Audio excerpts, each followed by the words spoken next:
सपा अध्यक्ष अखिलेश यादव ने एक बार फिर से भर्तियों में ओबीसी आरक्षण में घोटाले को लेकर जो है एक बड़ा आरोप लगा दिया। जी हां, लगातार पिछले दिनों से समाजवादी पार्टी के तमाम विधायक, तमाम जो प्रवक्ता हैं या तमाम समाजवादी लोग हैं, वो बाकायदा सोशल मीडिया पर पोस्ट कर नई नई भर्तियों पर आरक्षण को लेकर जो घोटाला है उसका दावा कर रहे हैं। एक बार फिर से अखिलेश यादव ने इस बार 4 भर्तियों के बारे में जो है बाकायदा लिखकर पार्ट 2 जो है वो पोस्ट किया है। क्या पार्ट 2 है? दरअसल ये यूपी में आरक्षण की लूट पार्ट 2 का पोस्ट है, जिसमें उन्होंने 4 नई भर्तियों की चर्चा की और लिखा 4 नई नौकरियों में ओबीसी की 183 पद की लूट, बिना संशोधन पदों पर भर्ती की तैयारी।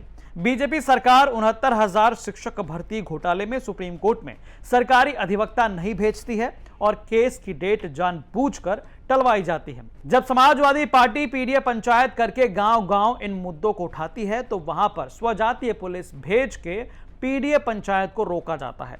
वहीं सीधे जाति के नाम पर विधायकों की बैठक होने दी जाती है। ओबीसी समाज ने ठाना है 2027 में बीजेपी को यूपी से भगाना है, अपनी पीडीए सरकार का परचम लहराया है। अब क्या है इस पोस्ट में, आइए वो भी जान लेते हैं, क्योंकि पिछली बार जैसे कि पार्ट 1 में हमने देखा था कि 4 भर्तियां थी, इसी प्रकार से पार्ट 2 में भी 4 भर्तियां और ये चारों नई भर्तियों के बारे में इसका जो है विवरण है। दरअसल उत्तर प्रदेश में आरक्षण की लूट पार्ट 2 भर्ती जो है वो 2025 की है, जिसमें पशु चिकित्सक पद जो है कुल 404 है। ओबीसी आरक्षण मिलना चाहिए 109 पद, ओबीसी आरक्षण मिला 0। आरक्षित पदों की लूट 109 सीटों पर सीधे ओबीसी के आरक्षण की लूट हुई है, ऐसा दावा अखिलेश यादव ने किया है। इसके अलावा स्वास्थ्य शिक्षा अधिकारी का पद, जिसमें कुल पद जो है 221 हैं, ओबीसी आरक्षण मिलना चाहिए 60, ओबीसी आरक्षण मिला है 20 और आरक्षित पदों की लूट में 40 सीट हैं। इसके अलावा अखिलेश यादव ने आगे दावा किया कि चिकित्सा अधिकारी यूनानी, उनके कुल पद हैं 25, ओबीसी आरक्षण मिलना चाहिए 6, ओबीसी आरक्षण मिला है 3, आरक्षित पदों की लूट इसमें 3 है। इसके बाद चिकित्सा अधिकारी आयुर्वेद, इसमें 168 सीटें हैं, जिनमें से ओबीसी आरक्षण मिलना चाहिए 45 सीटों पर, लेकिन ओबीसी आरक्षण मिला है सिर्फ 15 सीटों पर। और यहां जो अखिलेश यादव का दावा है कि आरक्षित पदों की लूट जो है वो 30 सीटों की है। आपको बता दें कि लगातार सपा यह आरोप लगा रही है कि यूपी में जो सरकारी नौकरियां निकल रही हैं उनमें ओबीसी, एससी और एसटी समाज के उम्मीदवारों के साथ धोखा हो रहा है। सपा का दावा है कि भर्तियों में आरक्षण के नियमों का पालन नहीं किया जा रहा है। हालांकि आपको बता दें कि सपा विधायकों ने तमाम इन भर्तियों को लेकर, तमाम इन बकायदा पदों को लेकर जो है विधानसभा में बकायदा सवाल उठाए थे। हालांकि इसका जवाब भी सामने से दिया गया। आपको बता दें कि अखिलेश यादव ने जो नौकरियों को लेकर आरक्षण की लूट का पार्ट 1 निकाला था, उसका भी आप बकायदा पूरा वीडियो देख सकते हैं, उसमें किस प्रकार से जो है उन्होंने मुद्दे उठाए थे। लेकिन जिस प्रकार से सदन में जब विधायकों ने उन मुद्दों को उठाया था तो क्या कुछ जो जवाब है वो सामने से मिला था, वो आप इस वीडियो के डिस्क्रिप्शन में जो लिंक दिया गया है उसमें जाकर पार्ट 1 के बारे में वीडियो देख सकते हैं। लेकिन पार्ट 2 में आपको बता दें कि ये जो तमाम भर्तियां हैं ये एकदम नई भर्तियां हैं, जो कि यूपीपीसीएस के वेबसाइट पे अपलोडेड है। बाकायदा इसका नोटिफिकेशन जो है वो जारी हो चुका है और नोटिफिकेशन के हिसाब से तमाम जो सीटों का विवरण है ये समाजवादी पार्टी ने बाकायदा इसको जो है 2-3 दिनों से काफी शेयर किया। लेकिन अब जो है अखिलेश यादव ने बाकायदा पोस्ट कर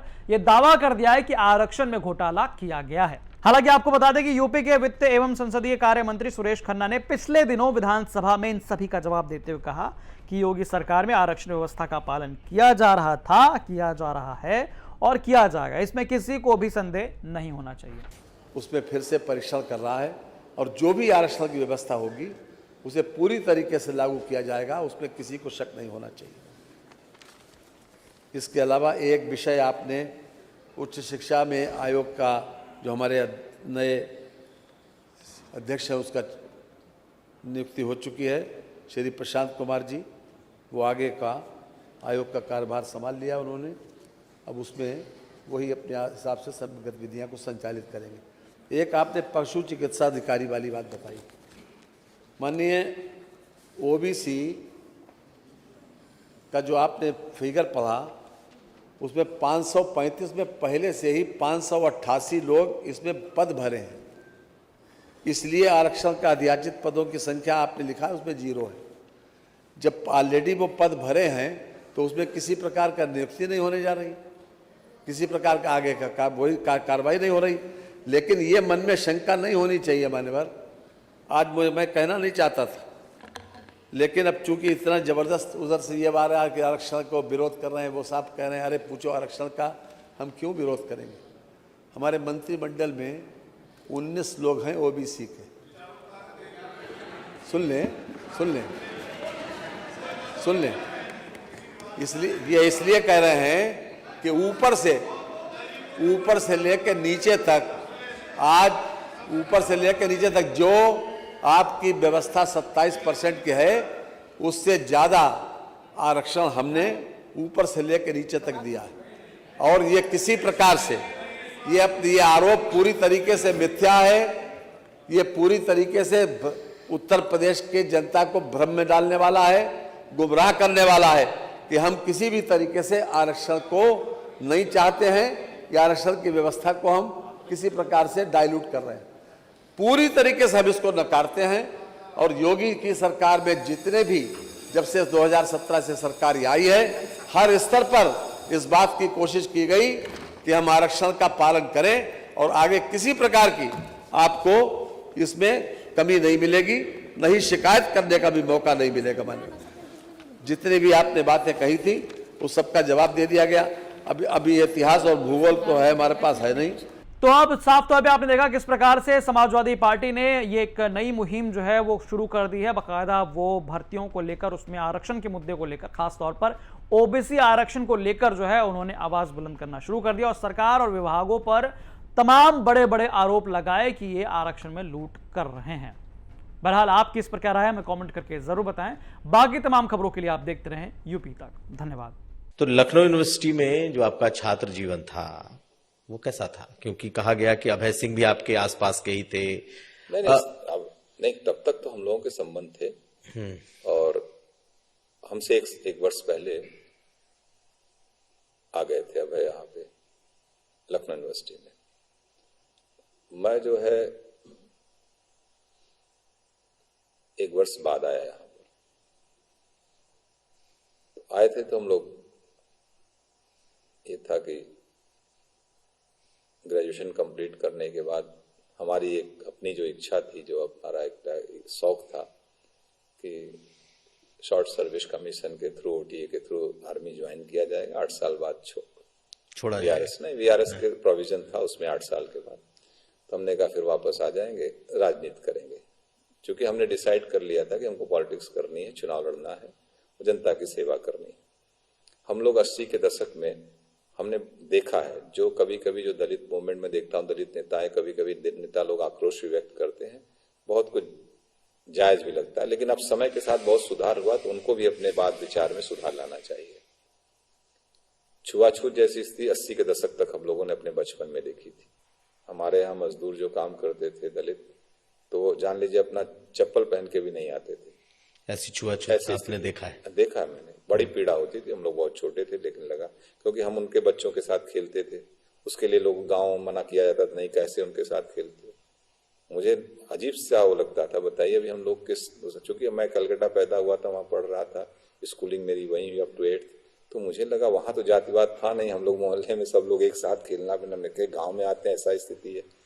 तो एक धीरे धीरे हमारे अंदर एक भाव इस तरीके का हुआ, नहीं यार सोसाइटी में सभी को एक साथ रहना चाहिए। तो हमारे बहुत अपने घर के अंदर ही अपने तमाम क्वेश्चन हम अपने माता पिता से करते रहे। तो फिर धीरे धीरे मन में विचार पैदा होते चला गया, तो बढ़ गए।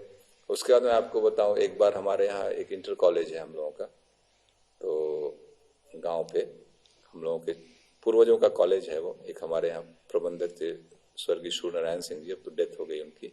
और वहां पे इस समय जो प्रबंधक हैं आदरणीय विजयपाल सिंह, उसमें प्रिंसिपल हुआ करते थे। तो एक बार फीस बढ़ा दी गई वहां पर, और फीस बढ़ा दी गई स्कूल में। तब कोई संसाधन, स्कूल में पैसा इतना मिलता नहीं, टीचर्स को सैलरी मिलती थी, बाकी तो कोई ऐसा डेवलपमेंट को लेके कोई फंड जाता नहीं था। तो ये बाकी 100 रुपए की फीस बढ़ा के कुछ बेंच और डेस्क वगैरह लेने की बात थी बच्चों की। तो हमारे यहाँ गांव के तमाम, मैं यूनिवर्सिटी आ चुका था, तो तमाम हमारे यहाँ से दलित वर्ग के लोग आए, भैया 100 रुपया लगा दिया गया। 92 की बात होगी, 92-93 की। तो हम लोग कहाँ से देंगे पैसा नहीं है। उस समय 40-50 रुपए मजदूरी पे काम करने वाले 100 रुपया उनके 3 दिन की मजदूरी हो गई भाई, 2 दिन की। तो मैं गया स्कूल में, मैंने कहा कि भाई आप हम लोगों से, सवर्णों से लगा दीजिए, 200 रुपया लगा लेंगे, दलितों से पैसा मत लीजिए। ये आपने उस वक्त हाँ, स्कूल जाके हम बंद करा दिए स्कूल, हमने कहा नहीं लेंगे। हम्म। बड़ा बवाल हुआ, सबसे गार्जियन टाइप लोग थे और मेरी उम्र कम थी, उसमें 18-20 साल उम्र थी। हमने क्या कहें, सब हमको लगे वो करने। हमने कहा नहीं, आप हम लोगों से एक्स्ट्रा ले लीजिए, लेकिन उन लोगों से छोड़ दीजिए, और छोड़ दिए फिर। खैर, तो एक मैं कहने का तात्पर्य इस तरीके का एक भाव था कि समाज में यार, समाज का जो उपेक्षित तबका है, गरीब तबका है, हम सब भारत के नागरिक हैं, उनके उत्थान के लिए काम किया जाए तो अच्छा है। इस तरीके से एक राजनीतिक मन में सोच आ गई कि नहीं, इसके लिए बेस्ट प्लेटफॉर्म है राजनीति करके चुनाव लड़के जीत के आ जाए, जनता की सेवा की जाए।